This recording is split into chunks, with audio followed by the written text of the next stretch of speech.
from the blackest corners of your mind, they call, pulling you deep into shadow, twisting your senses, keeping you from sleep.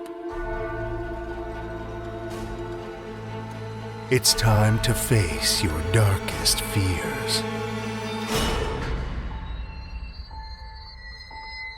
This is Tales to Terrify.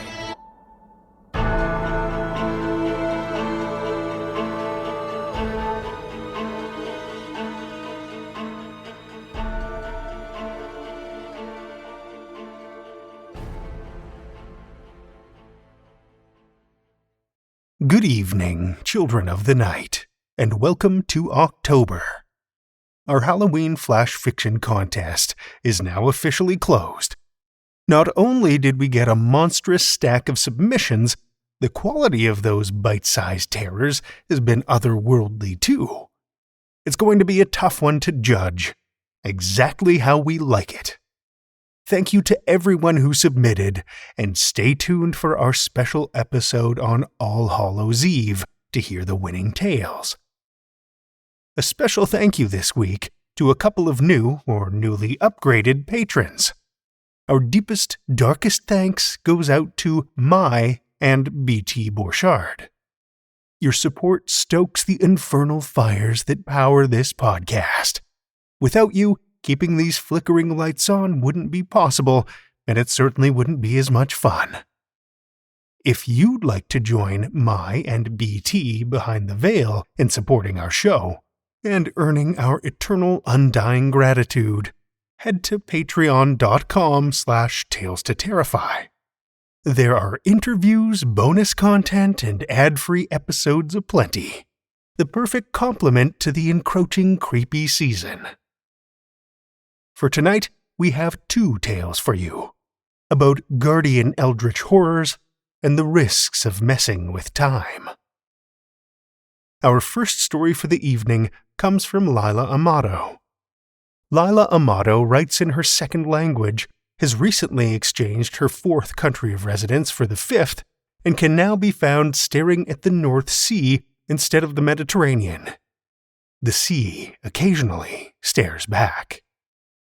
Her speculative fiction stories have appeared, or are forthcoming, in Daily Science Fiction, Three-Lobed Burning Eye, Metastellar, Translunar Traveler's Lodge, as well as in various anthologies. Children of the Night, join me for Laila Amado's Heaven is Experiencing Staffing Shortages, and Somehow This Is My Problem, a Tales to Terrify original.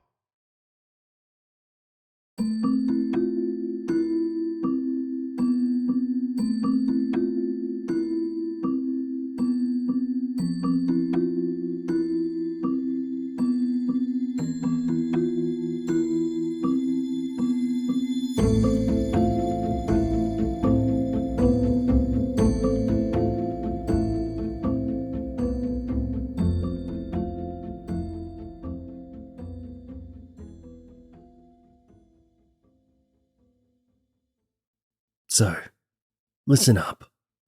Apparently there's been some kind of mix-up. Maybe they ran out of angels up in their Golden Spire city. Maybe they took one look at you when you were born, at your bluish screaming face, and said, hell no, no angel can handle this fucker.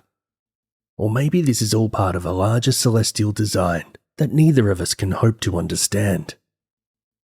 Anyhow, you've got me for a guardian. And all these tentacles, all 400 ink-black eyes, and all these glorious, crawling eldritch shadows are here to watch over you. Don't scream. I'm not happy to be here either. But I just pulled you up from underneath those sharp rolling wheels, didn't I? What were you doing jumping in front of a moving train anyway? I'm not sure what you're so unhappy about. No, I could not prevent you from jumping. Wasn't even looking at you at that exact moment. Yes, I have better things to do. No, I couldn't care less about your dead-end job, the girlfriend who left you for whoever, your existential crisis and whatnot. I'm no angel, I just explained that to you, didn't I? Let's look over the things I did do, for the sake of fairness. I did scrape your ass and all the other weird squishy body parts off the tracks. I did put you back together, as good as new, and maybe even better. This should count for something. Yes, I did that in broad daylight, or more like under daytime electric illumination, since this is a subway system and we're underground. Who cares? All the people ran from the subway station crying and screaming. Someone even puked. Like you cared about their mental health and well-being when you jumped off the tracks. Anyway, you're now whole again.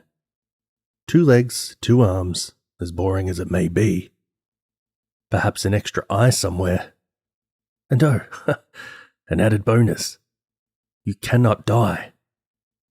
No, not even if you tear your stupid head off. Not sure what makes you so unhappy now. Don't you all want immortality? Not like that. You're so hard to please. Anyhow, I did it primarily for myself. Cannot having you pulling away from me from the blessed darkness of the primordial abyss every time your stupid heart stopped beating or some shit.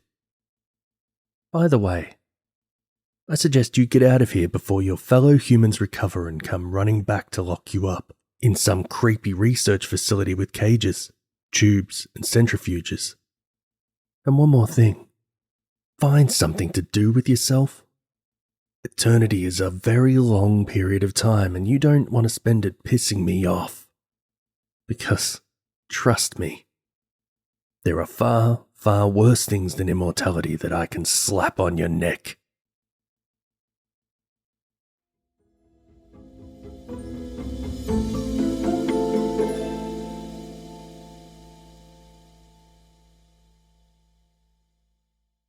That was Laila Amado's Heaven is Experiencing Staffing Shortages, and Somehow This Is My Problem, as read by James Barnett. James Barnett, aka Jimmy Horrors, is the creator/host/producer of the Night's End podcast. When he's not banging his head against the monitor while editing audio, he scribbles horror stories.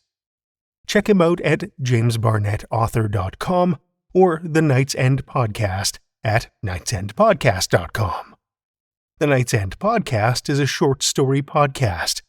With a focus on dark speculative fiction, it hopes to leave you wishing for the night's end before each story is through. Thank you, James. Our second tale tonight comes from Akis Linardos. Akis is a writer of bizarre things, a biomedical AI scientist, and maybe human. He's also a Greek that hops across countries as his career and exploration urges demand. Rerolling the dice, which we'll hear tonight, is part of a greater dark universe of luck bending, which is further explored in his novels and other stories. Find more fiction and poetry from Akis in Apex Magazine, Strange Horizons, Uncharted, and on his website.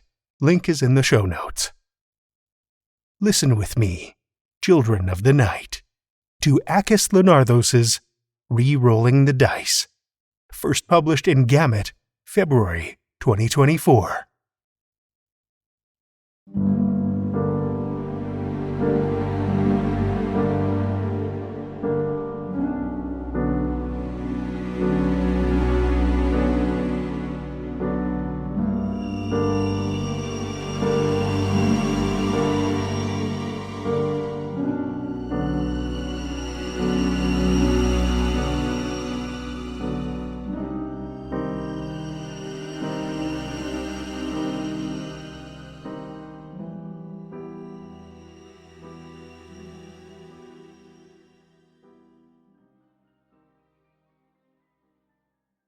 There's a saying that death's a gambler, one carrying no scythe, but a massive bowl full of 1,000-sided dice he rolls every morning.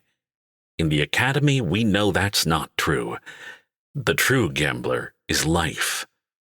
Her bowl is larger, and every side of her dice has its own fringe nightmares in store. In the 3 years I've been here, I've seen students skitter away from their own shadows, others gazing at walls with vacant stares, or worse, being wheeled away, spittle hanging from their lips, heads lolling to the side. It's what playing with chance does to some people. Luck bending is not for everyone. It certainly wasn't for my sister, Anya. Here's what I hate about the things I learned in the academy. When you have power over every outcome, there's guilt waiting in every corner. There's no curse my luck excuse when luck is in your grasp. I learned that the hard way, sitting in the bunk bed of our dorm, feeding pumpkin soup to Anya as her once curious and crystalline eyes stare back at me all doll-like, knowing I can't blame anyone but me for her condition. Sure, our motive came from a place of love. Pull the tumor out of Mom's jaw, save her life. Who'd have thought Mom's gums would melt in her mouth, her tongue stretched down like taffy? Who'd have thought her head would explode? It hurt my mind. It broke Anya's. You can probably tell how this story ends. Poor Thanta, that's me, embarks on a scholarly quest to salvage his blunder and save his sister, only to end up with exploded sister bits all over him in some cruel cyclic turn of events, only to be driven mad himself. Only it doesn't end like that. That's how it begins. The restraints press me tight against the wooden bed. There's a sound of jingling like tubular bells beside me, though I can't turn my head to see. All I can see is the dizzying arabesque patterns of the domed ceiling. Old Master Sumit leans over me, his breath reeking of rotten teeth. When he forces my mouth open to plunge a copper-tasting forceps inside, I don't fight it. "Speak the word sister," he says, voice hoarse and aged. When I utter the word, he clenches the forceps and pulls, something wet and worm-like slithering out of me, leaving behind a gap in my lungs and brain. A calmness spreads around me like a sheet. "Say sister again," he says. I reach for the word, but all I find is a black whirlpool. "Say brother," he says. I try to do as I'm bid, and all I find is void. He asks me to say love, friendship, play, smile, childhood. But my tongue knots and my brain hurts, unable to process his requests. He shakes his head. "No good. Your life was too entangled with Anya. I have to put the word back lest you forget who you are entirely." He plunges the word back, and my mind swells with the influx of dark thoughts. I scream until my voice is hoarse, too numb to feel the needle piercing my skin. 3 days later, he puts me in a chair, straps around my wrists, and swings a rusty pocket watch in front of my eyes. "Face your demons head on," he says. "Self-blame, guilt, regret. Conquer them. Forgive yourself." As if it's that easy. How do I forgive myself after what I did? "You just do." I recall my sister's voice. Right after the day I bumped on the lantern and set our barn on fire, back when we were children. The pocket watch swings for the 10th, 11th time. How do I shut away that image? Her last smile. That final sweet moment of clarity when it seemed my reversal of mind damage had worked. Only for the smile to contort and pull back into her head. The whole of her exploding, just like Mother. Find an anchor, Master Sumit says. You need an anchor. Find it in yourself. An anchor. A goal to work toward. Something to pull my being forward. But what? Lest I undo what I did, I'll be haunted forever. The pocket watch keeps swinging. The world fades. Time slips away. Time. I recall my visit to Professor Ludwig's office, pendulums swinging and gears clicking in a riot of assorted clockwork paraphernalia. Chance and time are intertwined, he said. In infinite time, all probabilities become certainties. How to capture infinity in a shape? A circle never ends and never begins. What if time was not an arrow, but a circle? Master Sumit, I say, I found the solution. To undo everything wrong with my mind. To set everything right. The old man squints. How? I will bend time itself. Master Sumit isn't impressed, but the clarity of a goal ahead of me shines light through the fog, and I eventually convince him my mind is cured, and that I have no delusions of breaking the fabric of reality.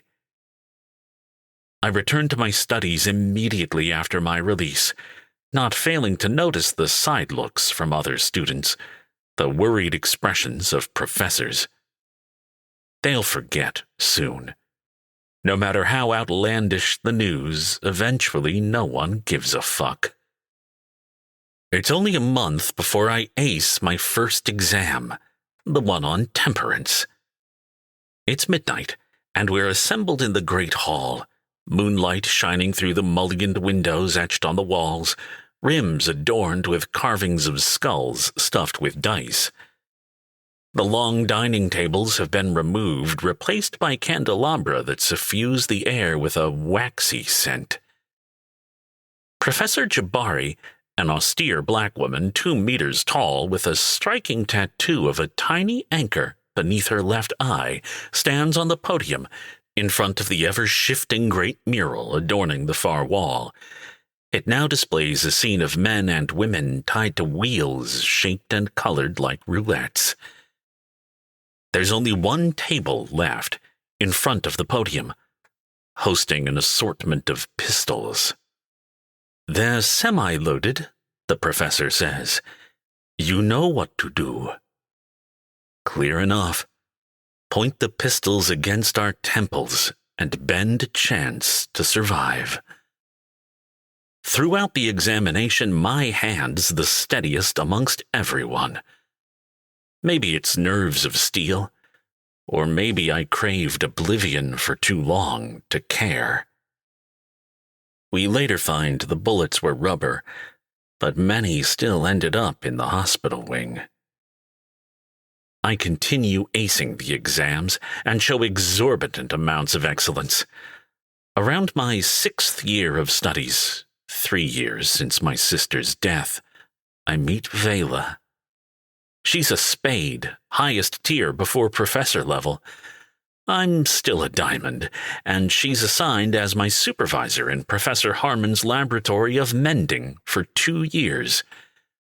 We work on entropy reversal, or simply put, repairing physical object damage without glue. I quickly fall in love with her.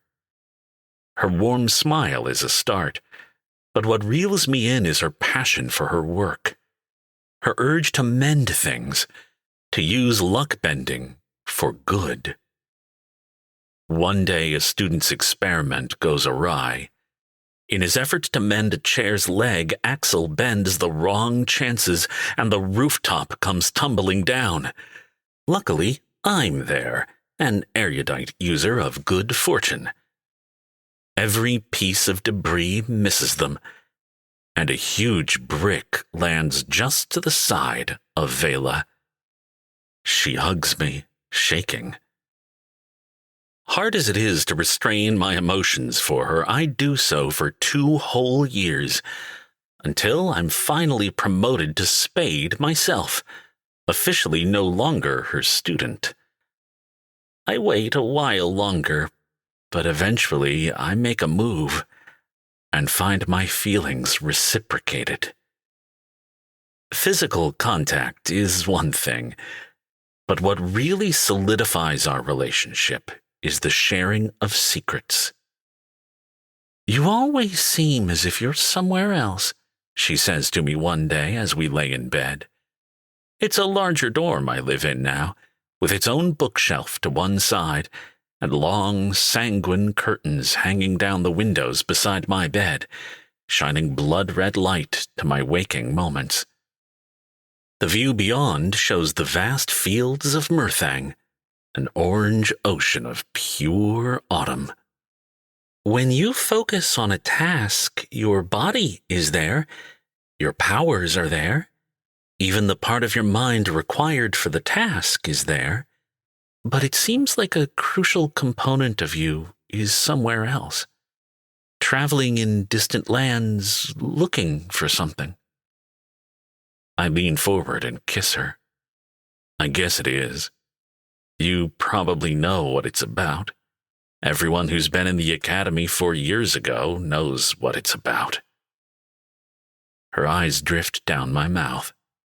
"You don't have to talk about it." "No, it's okay. The wounds are there, all right, and they always ache, but I think talking about it makes no difference." "You miss her." "Of course I miss her," I say, and my damn voice shakes. It shouldn't shake like that anymore. I'm big boy Thanta now. I haven't shared that with anyone other than Master Sumit, but I think he didn't take me seriously anyway. Probably labeled it delirium. I plan to bring her back. How? Time is entwined with chance.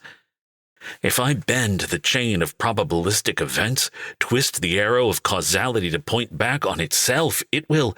Her eyes widen. "You plan to reverse time? Why the shock? Isn't that what we're already doing in the lab? Isn't mending things a reversal of time? That's not the same.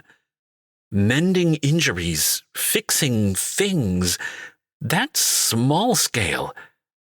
What you want to do is undo the history of the entire world. No, just the history of my family. Though I'd just as well undo the world's if I had to." She presses her palm on my chest. "Thanta, look, I didn't share this so you could judge me. I thought I could trust you. It's important to me."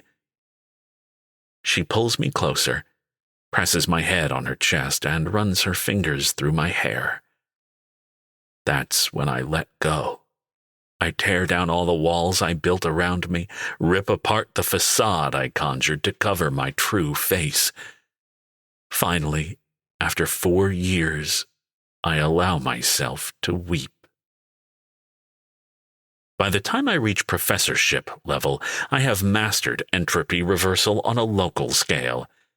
It's not a simple matter. Take a broken glass, for example. To remake the glass, every little piece must fall back to its place, like solving a puzzle, all the cracks undone. It's a matter of aligning the probabilities governing the glass composition. Step 1, put the fragments down on the table in the shape of a 2-dimensional glass. Step 2, imagine every piece projected back into 3-dimensional space, visualizing the trajectory of every little fragment from the flat table up to the glass. Sounds hard? Well, not as hard as it really is.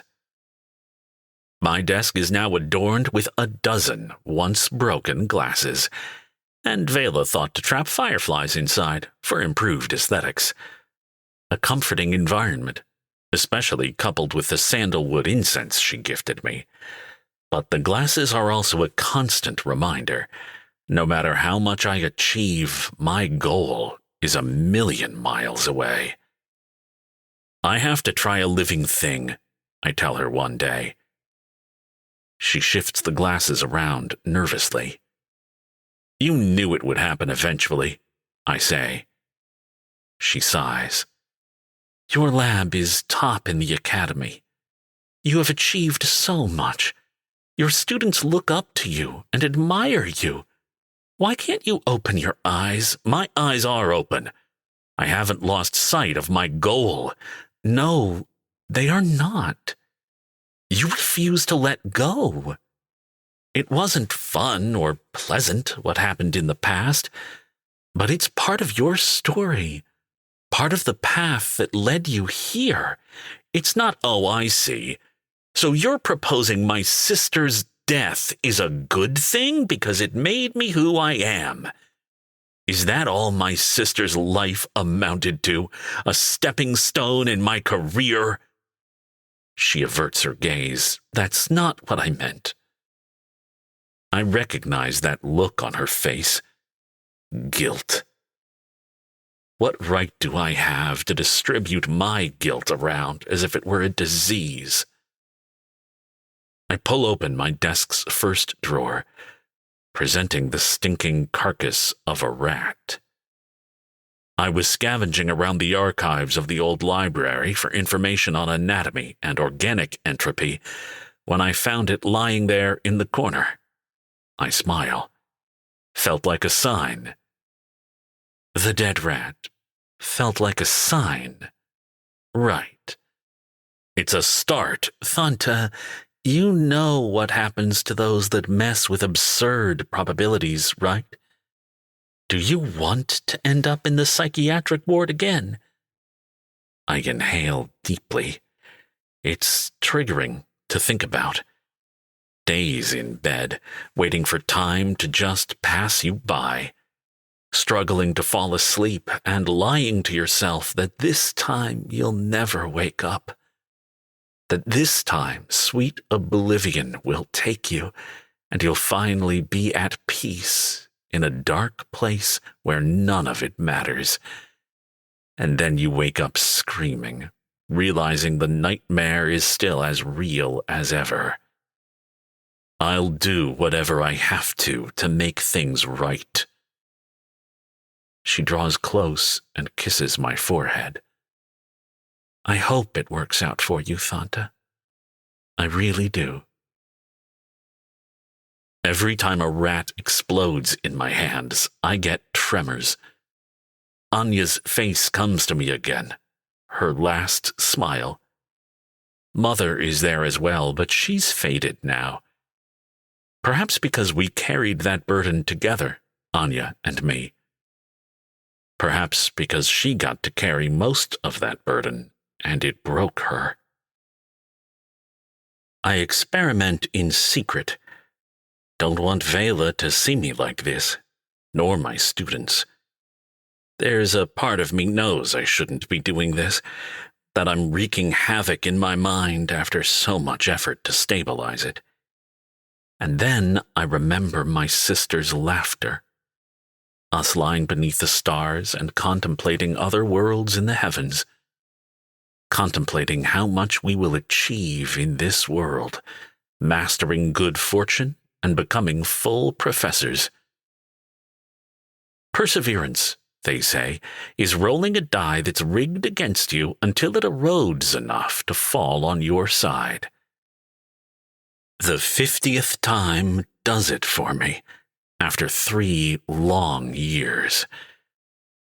The flattened rat on the table floats into a myriad of ghostly configurations, forming ethereal rodent-like centipedes mid-air.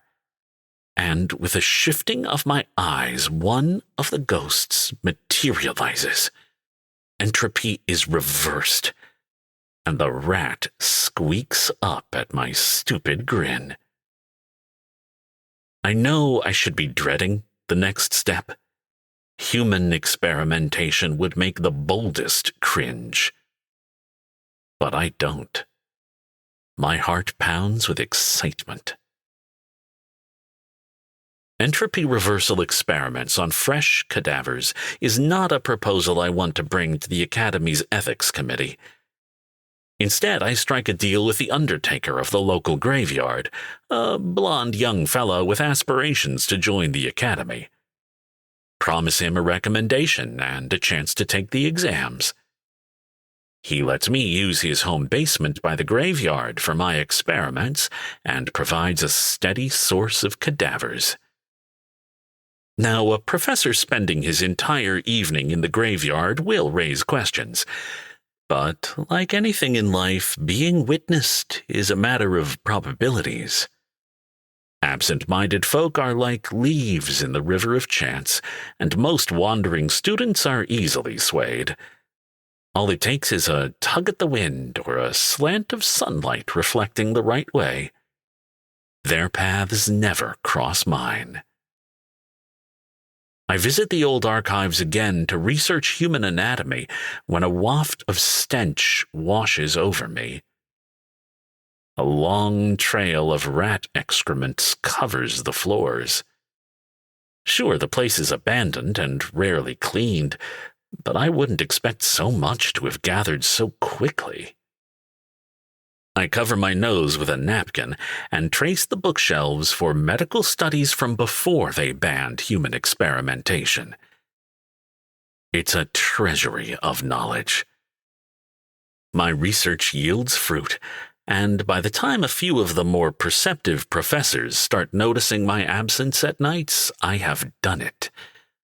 I have revived a human. The revived man has decomposed, but not terribly, skin redder, belly bloated, and foam caking his lips. I might have reversed the thread of events leading to his death, but not entirely the decomposition that came after. His stench reminds me of the time we caught a rabbit with my dad and removed its entrails, only sweeter in a repulsive way. "Ma?" he says, voice raspy like stepping on glass shards. "Ma family?" "Not quite," I say, and with a tug of my wrist unleash the threads of chance that make his heart beat. The man crumbles before me. My heart stings, but I know I'm no murderer. If you grant someone a gift and steal it back once you realize it will do them no good, are you really a thief? I'm a good person. The next experiment is perfect. A young girl found dead by the river revived in full health and smelling of lilacs. "Where's Mommy?" she asks, dazed and confused. "Hush," I tell her. "We'll go to your mum soon. I'm sure she missed you." The undertaker is mortified when I come to his room with a girl at my heels. I ask him to keep it quiet and request a log of the girl's family. Once I reach her home downtown and knock on the door, her mother emerges, clad in a black dress. Her eyes widen, and she hugs the girl tightly, tears spilling out. There's no terror in this woman's weathered eyes, no curiosity to learn how the rules of the universe bent in her favor. Only relief. The same relief I crave myself. Abruptly, the look on her face shifts. She looks at me bewildered, as if seeing me for the first time. "I'm sorry. Can I help you?" I pause for a moment. I was just bringing your daughter back. She was..." I fumble for words. "She got lost." She says. "Thank you for bringing her home." I leave the neighborhood behind me, hurrying my steps, feeling as if I want to run away from something. What was that about? It's not like I expected any payment. Confusion aside, that look of relief stays with me the hardest. It's time, I tell myself. It's time to grant myself that same gift.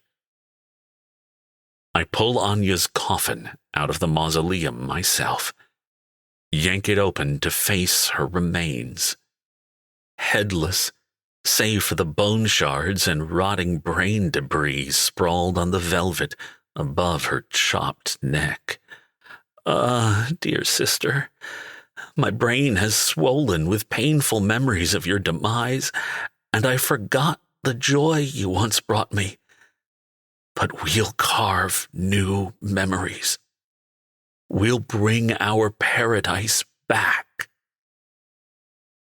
I don't have to try hard to visualize her face as it was. That last glimpse of her haunts my every waking moment, and it's only worse in my sleep, as if the dreamlands shape her to be more real, more grotesque. As before, I visualize the manifold of probabilities above her, a miasma of floating bits converging to a skull, a face, a wrap of skin. Thanta! I recognize Vengla's voice from behind me, but I can't turn to face her lest I lose my focus. I see you've been following me. Yes, I've been following you. And there's something you have to know. It's time, Vela. My sister's body floats in my mind, translucent copies of her rising up in the air. All the ghostly configurations of her, most distorted against all laws of human anatomy. I have to scavenge through the possibilities until I find the right version of her. The girl you saved, Vela says, she is dead. How?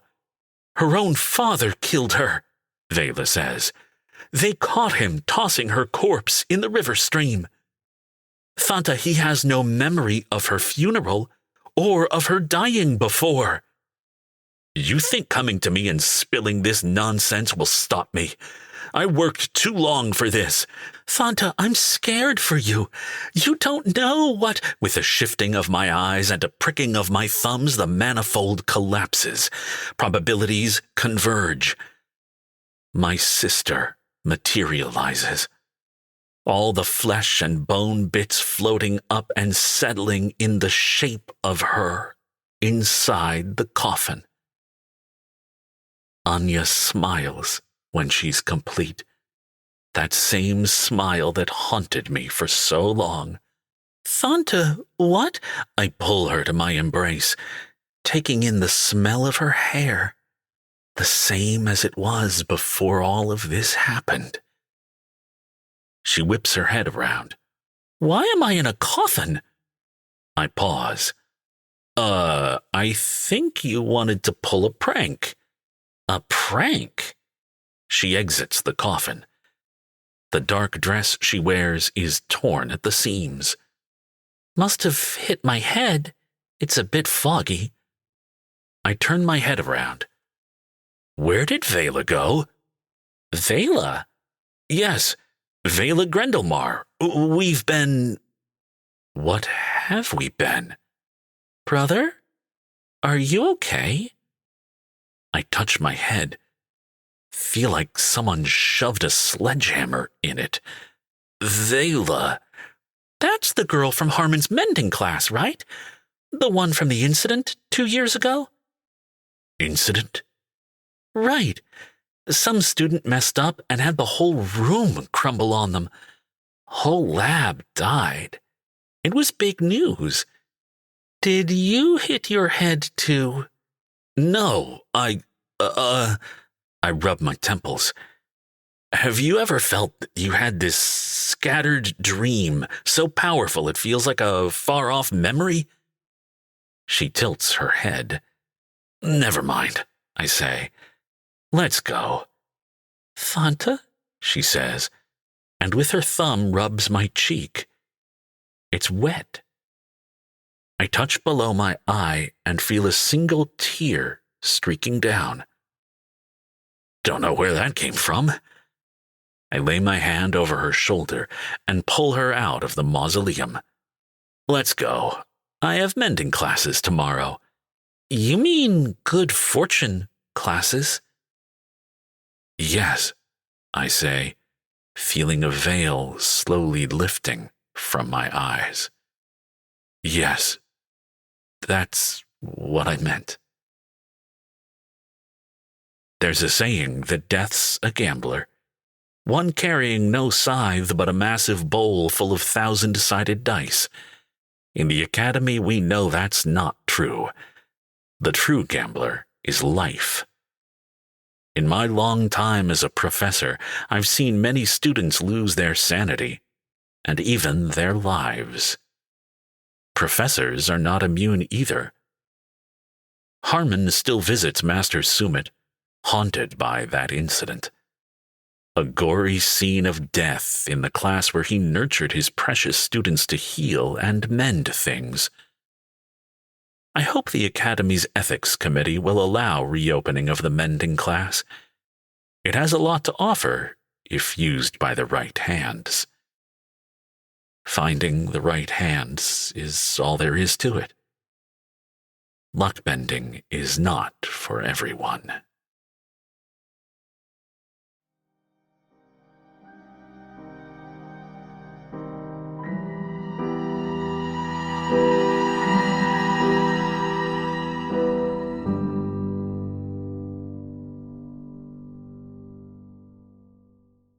That was Akis Linardos' Rerolling the Dice, as read by Maxwell Zenner. Maxwell Zenner is an actor and narrator living in New York City. When not behind the mic or on stage, he can usually be found around a gaming table playing Dungeons & Dragons. Thank you, Maxwell.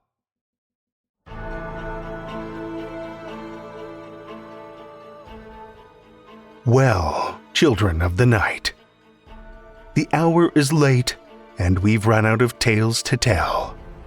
For now. Tales to Terrify is made possible by the tremendous generosity of our supporters on Patreon and PayPal. Incredible fans like Lestle Baxter, Amanda Carrillo, Amanda Gottfried, and Orion D. Hegre, whose generous support keeps these lights on and flickering ominously. If you're not a supporter, head over to patreon.com/Tales to Terrify. You'll find all kinds of perks, like ad-free episodes, bonus content, and one-of-a-kind collectibles. Every dollar goes back into this show, and we appreciate your support so much.